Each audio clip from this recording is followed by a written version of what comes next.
It is 2 o'clock in the morning and we are at the airport getting ready to go to a new country.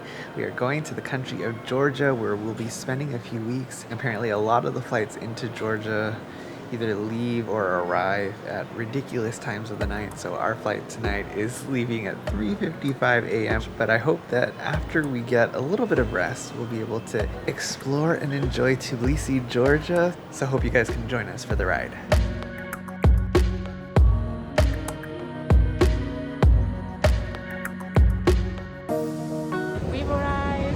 In Georgia. Yay!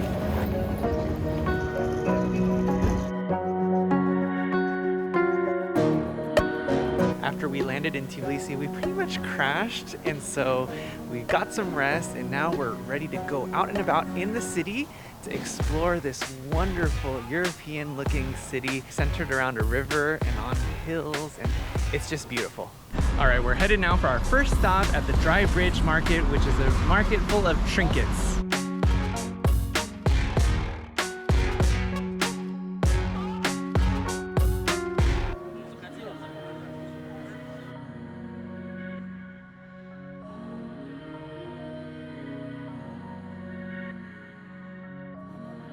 Even though we might not be looking to buy anything here at the Dry Bridge Market, but it is still a pretty nice place to walk around and just appreciate the collections that every seller has. I feel like we've seen the randomest collections of items.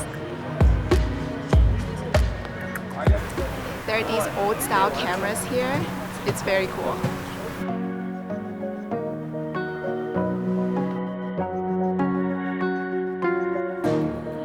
I've seen gas masks, I've seen swords, I've seen random trinkets and scarves. There are old books and CDs. I feel like these kinds of items probably took the sellers a very, very long time to collect. The sellers here seem pretty friendly, and I do see people bargaining, so if that's your thing, come check this place out.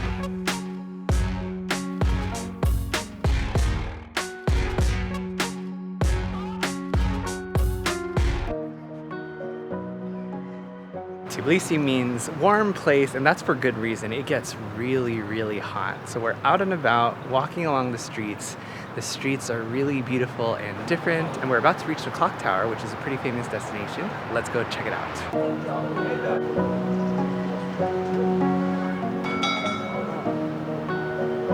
You can actually see the angel come out of the clock tower, ring the bell a few times, and then go back in. So that's something interesting that you might notice if you come to the clock tower on the hour.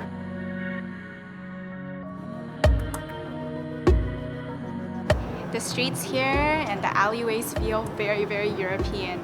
The red bricks, the artwork on the side, and just all the buildings. It's so nice to just walk around here.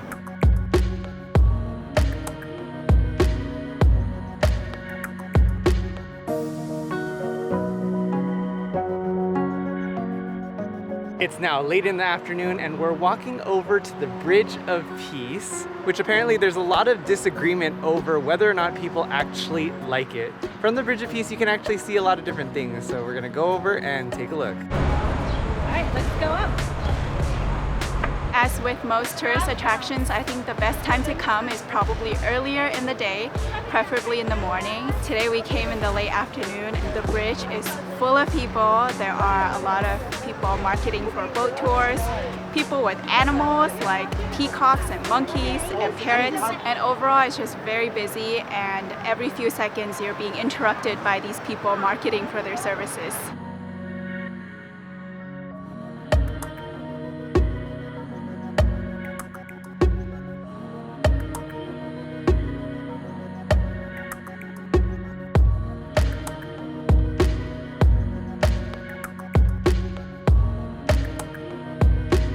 It's really beautiful down by Wright Park and Bridge of Peace. Overall, Tbilisi is a super walkable town, and so it's really efficient and easy to get around by foot. And most of those different sites you can really explore by foot. So we're gonna walk back to our place for this evening and continue tomorrow to explore the rest of the sites here in Tbilisi. Good morning, everyone, and welcome to a brand new day in Tbilisi. So this morning we hopped on the subway and went a few stops down, and we've arrived at our first stop of the day, which is Queen Darejan Palace. It's on a hill overlooking some of the sites that we saw yesterday, and it's really, really beautiful. It was built in the 1700s and even survived a fire. And it's a fortified complex today that includes gardens and a little nunnery and some grounds that you can walk around, including this nicely shaded terrace on this hot day.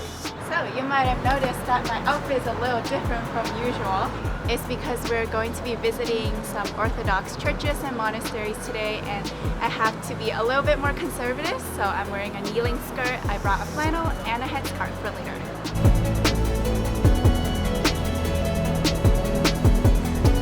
So up here is really quiet and peaceful. When we got here, we weren't even sure we were supposed to come inside. But coming up here, you can avoid the crowds. Very different from the vibe yesterday where there were just crowds and people and locals marketing their tours and services.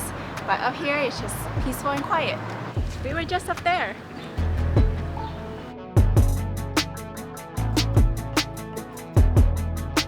All right, next up we're headed down underground to the Meidan Bazaar. So we're gonna go underground and check out what they have there. Since Tbilisi was on the Silk Road, this square was actually the hub of a lot of different activity, and a lot of people came over here to trade.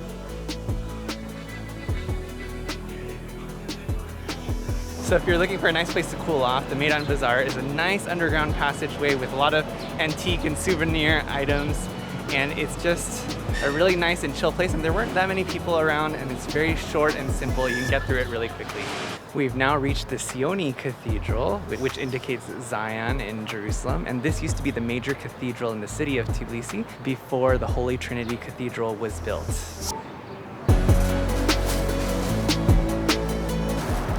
Yeah, wrap this around my head. Am I doing this right? Good enough. Anyone have any tips on how to wrap my head? Please let me know in the comments. Now we're ready to go inside.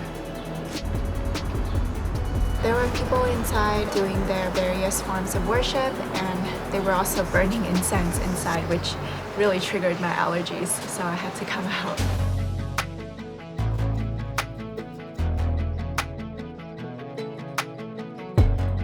So when you go inside, there are tons of different icons and different worshipers, mostly older men and women. And most of the worshipers were crossing themselves, saying prayers towards the icons, kissing the icons. So Eastern Orthodox theology recognizes that Jesus came in the flesh as a human being. And so physical matter and the flesh then became a conduit through Jesus Christ of people drawing near to God. So therefore, icons as physical representations of holy people also serve as a conduit between people and God. Catching our breath really quick before our next destination.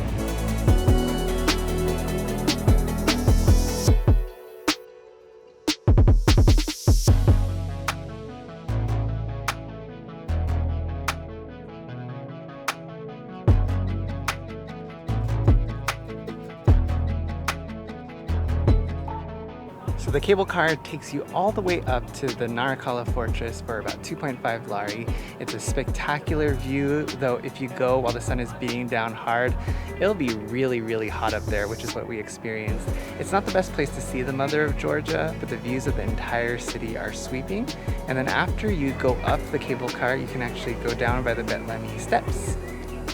The Mother of Georgia statue was erected in 1958 and then replaced in 1997. It features a woman with a sword in one hand to defend against attackers and a bowl of wine in the other hand to welcome guests. You can catch a pretty good viewpoint of the Mother of Georgia from the Betlemi Steps. So I definitely would recommend descending down the Betlemi Steps so that you can get different points of view of some of the landmarks of the city.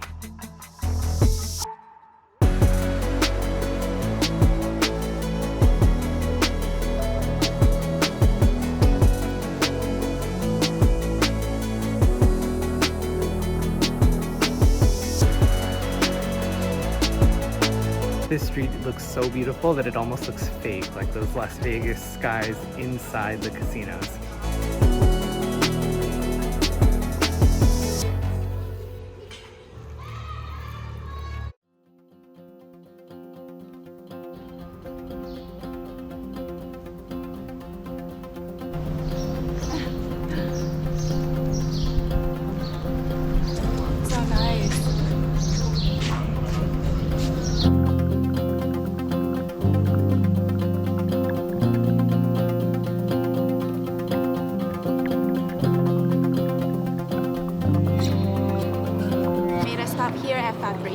this used to be a sewing factory.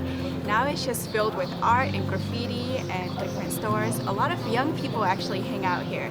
So there's a record store, a ceramic store, some coffee shops and food joints, and also a hostel here. So this place is really lively. The courtyard is really nice. So got to take a lot of photos here.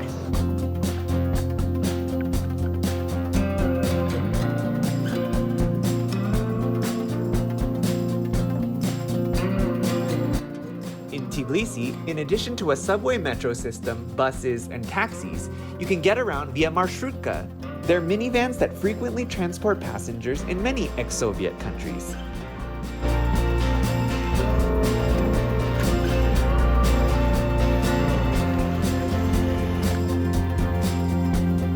We've now come to the Holy Trinity Cathedral of Tbilisi, which is the third tallest Eastern Orthodox cathedral in the whole world. Since the cathedral is really tall, you can see it from almost anywhere in Tbilisi, and it was completed in 2004.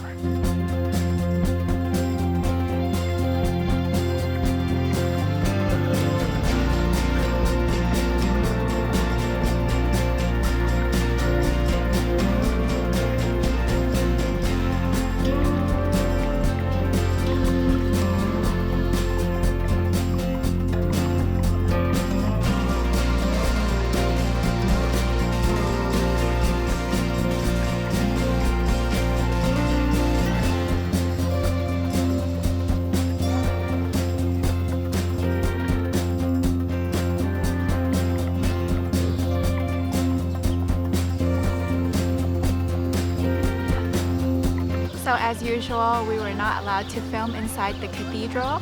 There were icons on the walls and some people there were also worshiping. So some people were on the ground bowing down.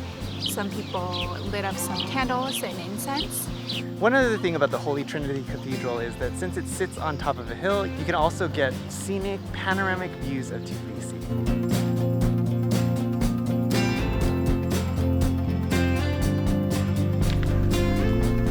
Here now at the Karmir, Avetaran Armenian church, and it is a ruin of a church, but we couldn't figure out how to get there until the parking attendant next door showed us the way up into the belly of the church. So you can climb up around the parking lot and into this old abandoned church. And this church has been repurposed many times into a bakery and then into a library. The bakery, apparently the dough mysteriously refused to rise until it was finally abandoned a few decades ago. So we're gonna go in and check it out.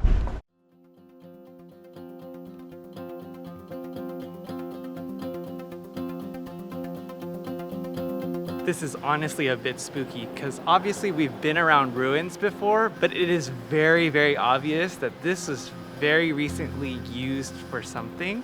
And so parts of it are still very, very intact, while other parts of it are really, really dilapidated. It's honestly a little bit spooky, and add to the spookiness that no one else is here.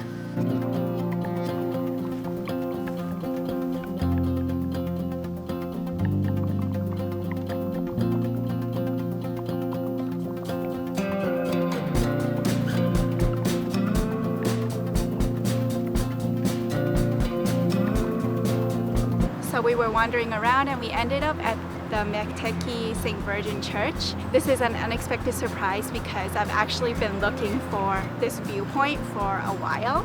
This viewpoint has been on every postcard that I've seen in Tbilisi, but I just didn't know where it was. And finally we found it. You can kind of see all the red roofs and all the different styles and architecture and buildings of the whole city. And you can see the Narikala fortress up above. So this is a really nice viewpoint just to see everything that is going on in the city.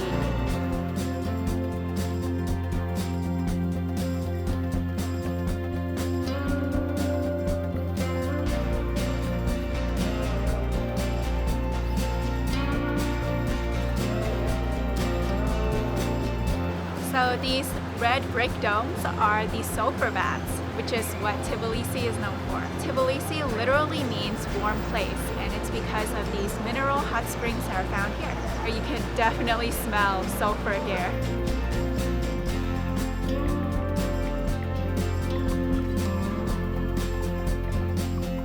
So around the corner from the sulfur baths is the Leghvtakhevi Canyon. It is a very, very easy walk, and at the end of the walk, you'll reach a waterfall. It is pretty nice, pretty lively. People like to hang out here. You cross a few bridges, and the bridges have locks on them.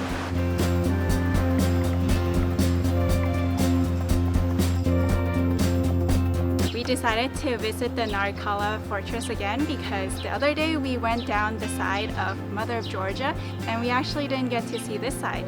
It might seem kind of intimidating to walk all the way up to the Narikala fortress, but it's actually not that bad. And I did it in my sandals and skirt, so you can do it too.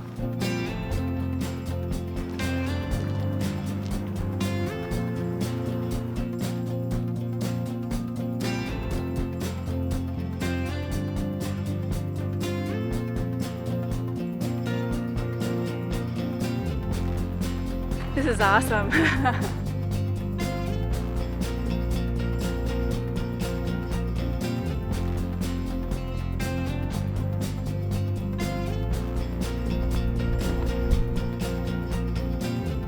Okay, I've decided the best views of the city is here at the Narikala fortress. Just come up during sunset time, not when it's midday when it's really, really hot. You can either pay 2.5 lari to go on the cable car to go up from Rike Park, or you can walk up, which is free. Overall, we learned that people in Georgia are generally late risers. They wake up pretty late and eat their meals pretty late too. But the city of Tbilisi is just very walkable, and a lot of the major attractions and important sites are within walking distance. So as long as you stay within the area or can take public transportation to the area, you'll get around very quickly and very easily. So we hope you've enjoyed this introduction to Tbilisi in this video. Come back next time for our video about the food of Tbilisi, and we'll see you then.